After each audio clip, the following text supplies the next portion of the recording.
Assalamualaikum warahmatullahi wabarakatuh.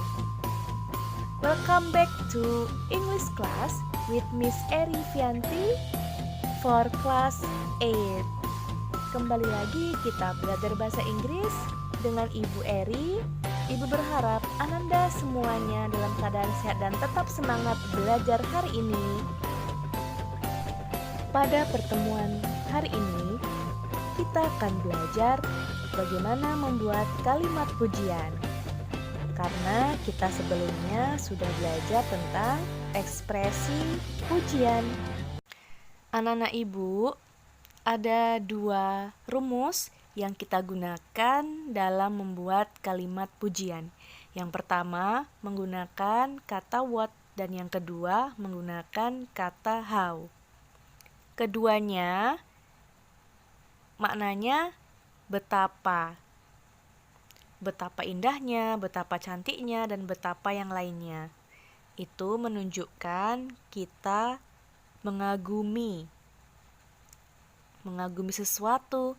Jadi, menyampaikan pujian dengan kata what dan how. Selain kata betapa, dalam bahasa Indonesia, kata what dan how juga diartikan sebagai alangkah atau sungguh.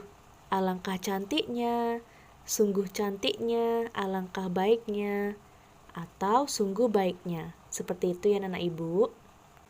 Mari kita pelajari satu persatu. Dimulai dengan rumus menggunakan kata what. Untuk kedua kata what maupun how, kita membuat kalimat pujian itu juga ada dua versi atau dua macam. Yang pertama yang A untuk singular noun. Maksudnya adalah kata benda bentuk tunggal. Ditandai dengan ada kata e atau en sebelum kata sifat. Jadi anak-anak ibu, untuk membuat kalimat pujian dengan kata benda tunggal, kita menggunakan rumus yang A. Ada what plus e atau en. Nah, artikel e atau en digunakan untuk kata benda yang berbeda. Kalau en, artikel yang digunakan untuk kata benda yang berawalan dengan huruf vokal A, I, U, E, O, dan cara bacanya juga. Contohnya bisa kita lihat pada slide. Kita temukan an apple. Nah, kita membacanya berdasarkan huruf pertama alfabet yang diawali dengan huruf A, yang berarti itu huruf hidup atau vowel. Yang kedua berdasarkan cara pengucapannya yang bisa kita lihat di kamus. Contohnya an hour. Huruf H di situ dibaca A, bukan H. Kita lanjut ya anak-anak ibu.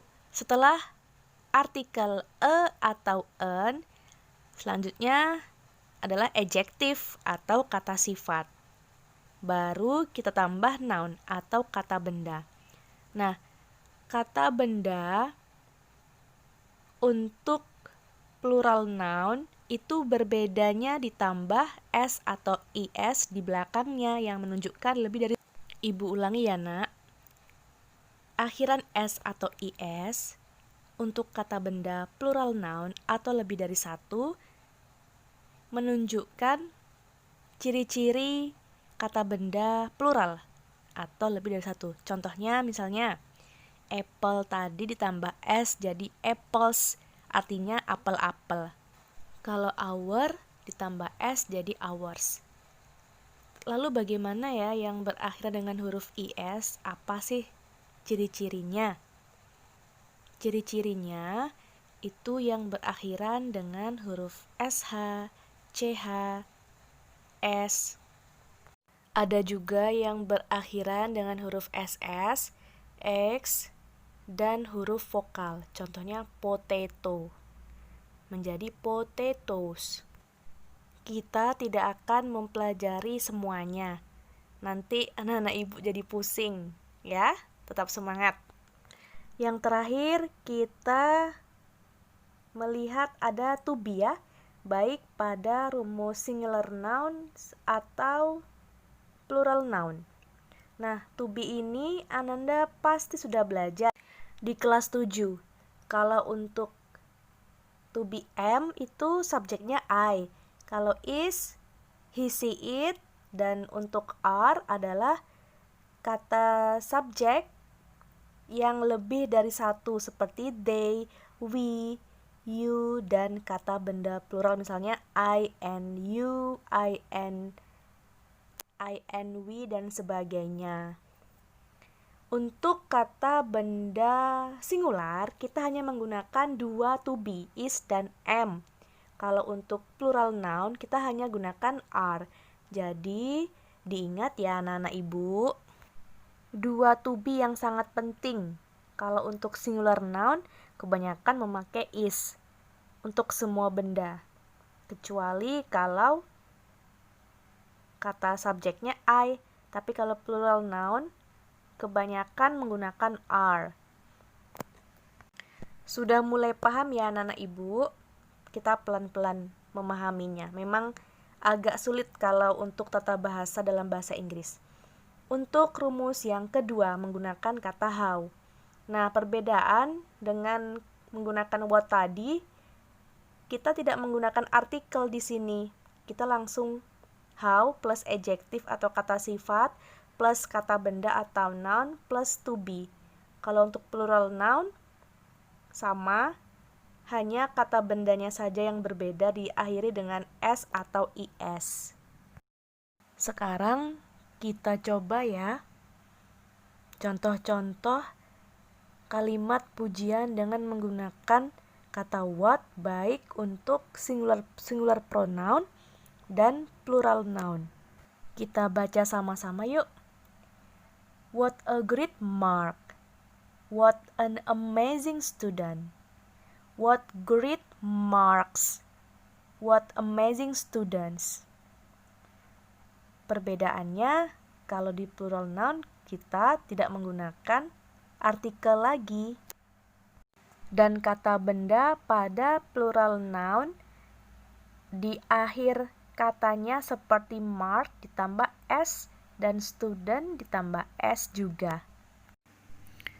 Terakhir, kita membahas contoh-contoh kalimat dengan menggunakan kata how. Yang singular noun itu contohnya ada how great Mark is. Untuk yang selanjutnya ada how amazing the student is. Untuk plural noun, how great the marks are.